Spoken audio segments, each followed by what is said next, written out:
Momento de actualizar la información en France 24. Soy Valentina Torres Sánchez y es un gusto acompañarlos de nuevo. Revisamos los hechos que son noticia a esta hora. Ucrania se apoya en Europa, que ayer respaldó ampliamente a Volodymyr Zelensky durante la cumbre en Londres. Reino Unido anunció una ayuda de más de 2.000 millones de dólares, mientras que Francia propuso un mes de tregua para testear la voluntad de paz de Vladimir Putin.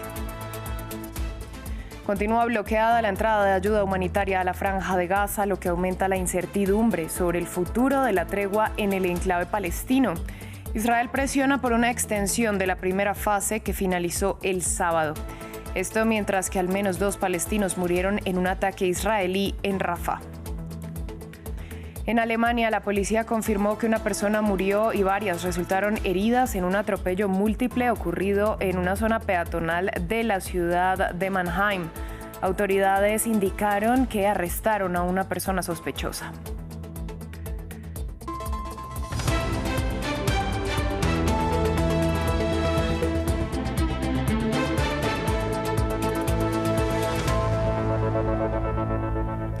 Comenzamos hablando de la guerra en Ucrania tras la cumbre del domingo en Londres, en la que se anunció que Reino Unido y Francia trabajan en un plan de paz.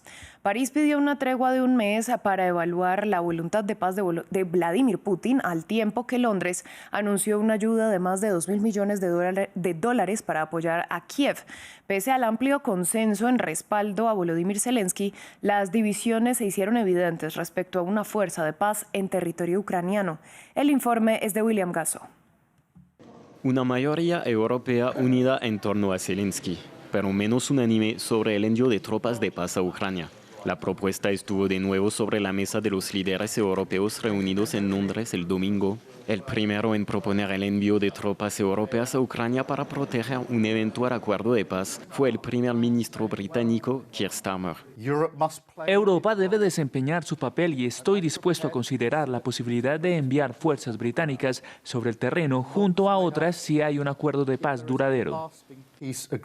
Hasta ahora 7 países, Reino Unido, Francia y otros 5, respaldan la idea. Pero países clave de la Unión Europea y fervientes aliados de Ucrania como Alemania, España y Polonia ya indicaron que están en desacuerdo. Italia también emitió reservas.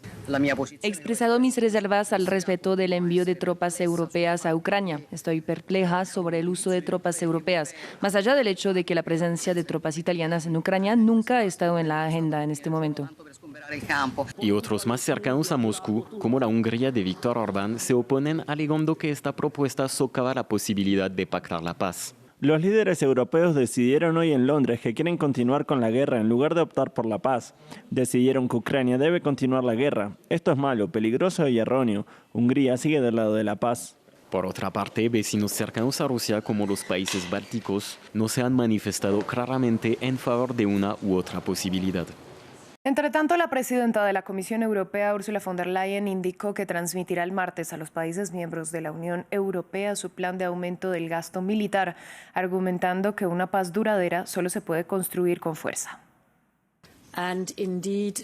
Y de hecho, mañana informaré a los Estados miembros a través de una carta sobre el plan de rearme europeo. Necesitamos, sin duda alguna, un refuerzo masivo de la defensa. Queremos una paz duradera, pero una paz duradera solo puede construirse sobre la fuerza. Y la fuerza empieza por fortalecernos a nosotros mismos. Y ese es el propósito del plan que presentaré mañana a los Estados miembros, la Europa rearmada. Gracias. Entre tanto, desde Rusia, el portavoz del gobierno, Dmitry Peskov, aseguró que alguien debería forzar a Ucrania a lograr la paz. Al tiempo, dijo que armar a Ucrania no es un plan que sirva para acabar con el conflicto. Esto tras reiteradas declaraciones del gobierno ruso afirmando que, a diferencia de Estados Unidos y Rusia, tanto Ucrania como Europa no quieren la paz. Se han escuchado declaraciones de que es necesario aumentar la financiación a Ucrania. Está claro que no se trata de un plan de paz, sino de la continuación de las hostilidades. Así lo entendemos nosotros. El resto dependerá de cómo se elaboren los planes de paz y de cómo se los someta al debate. Desde Estados Unidos se acusa a Zelensky de querer prolongar la guerra después del choque con el presidente Donald Trump en la Casa Blanca el viernes. El mandatario ucraniano insiste que nadie quiere la paz como su país, pero con garantías de seguridad que aseguren a Ucrania que Rusia no volverá a lanzar una invasión. Nuestra enviada especial, Catalina Gómez Ángel, estuvo en la población de Sloviansk, en la región de Donetsk, que fue ocupada en 2014 y si bien fue retomada por Ucrania, ha vivido con la incertidumbre de caer en control ruso de nuevo.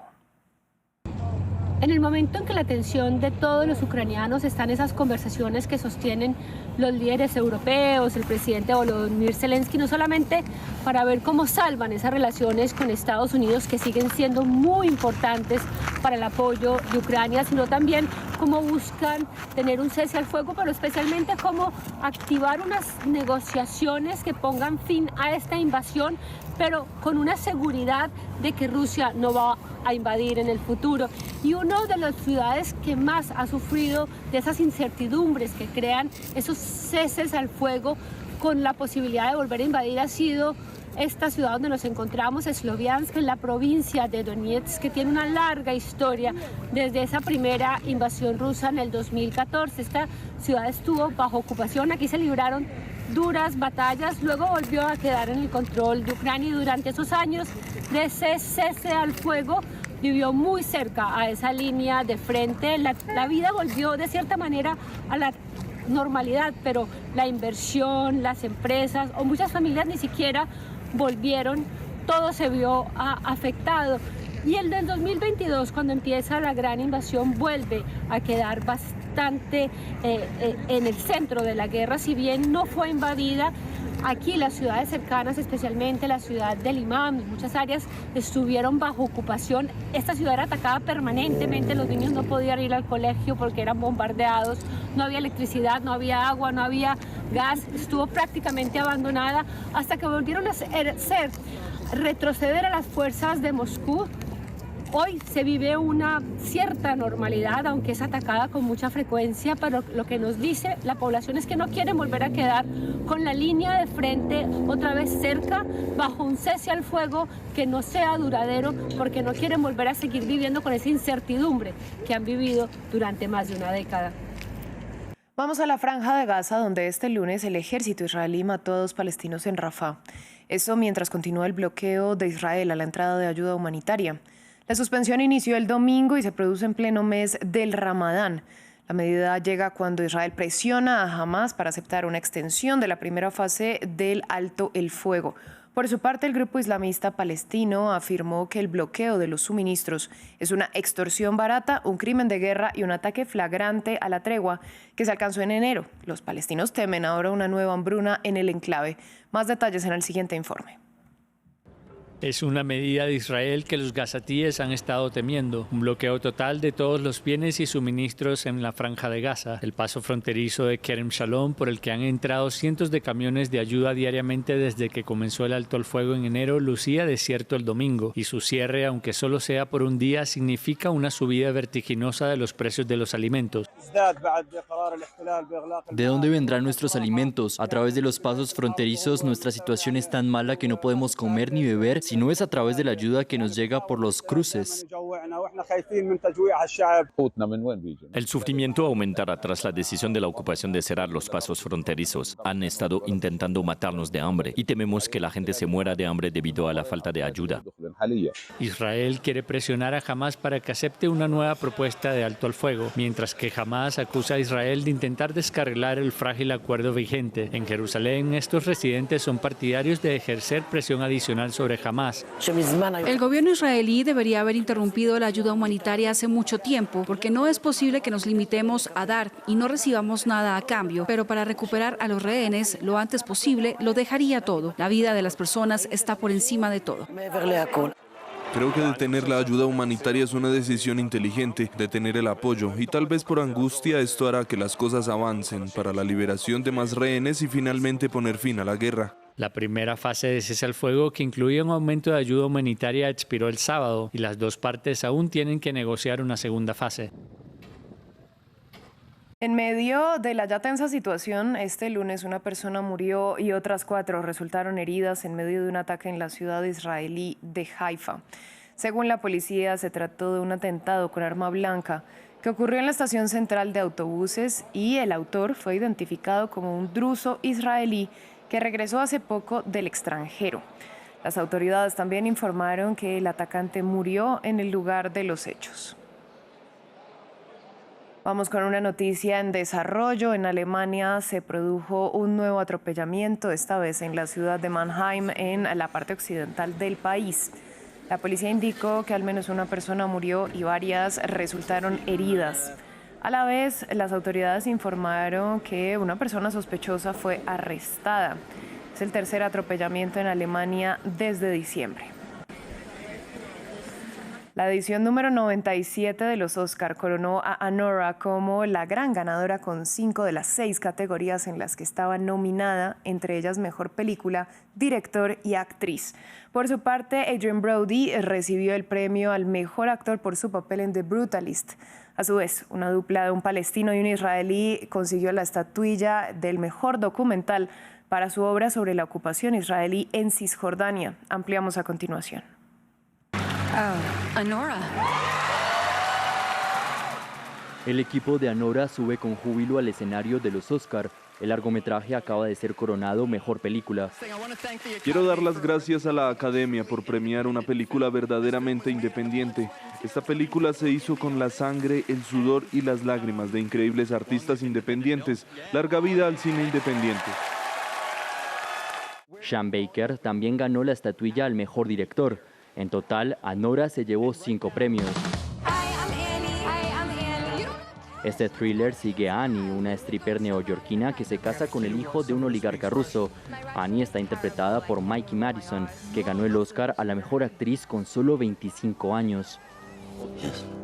Otro gran triunfador de la noche fue Adrien Brody, coronado mejor actor por segunda vez. En The Brutalist interpreta a un arquitecto húngaro que emigra a Estados Unidos tras sobrevivir al Holocausto, 22 años después de su estatuilla por el papel en El pianista, ya dedicada al Holocausto. Estoy aquí una vez más para representar los traumas persistentes, las repercusiones de la guerra, la opresión sistemática, el antisemitismo, el racismo y la alienación.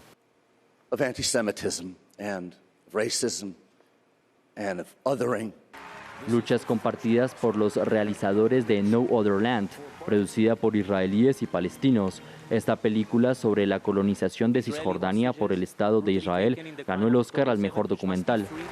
También con temática social y política, Aún estoy aquí. Y su historia como la primera película brasileña en ganar un Oscar en una categoría principal, Mejor Película Internacional. Su director, Walter Salles, recordó el horror de la dictadura militar en Brasil.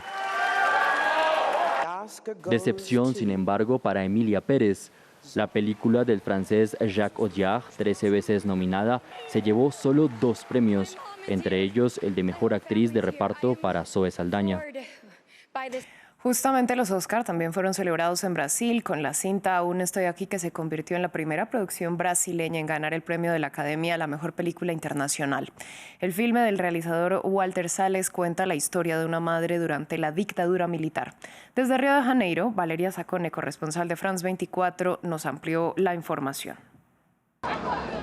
Primer Oscar para el cine brasileño, para Ainda estoy aquí, la película que denuncia los abusos y las torturas durante el régimen militar de la dictadura y que cuenta la historia de Rubens Paiva, un político que fue secuestrado, torturado y posteriormente asesinado por el régimen, y la epopeya de su esposa Eunice Paiva para conocer la verdad. Nunca antes Brasil había llegado a este hito, solo casi lo consiguió en 1999 con Estación Central de Brasil, que curiosamente fue protagonizada por Fernanda Montenegro, una de las actrices más famosas de Brasil, que es la madre de Fernanda Torres, la protagonista de Ainda estoy aquí.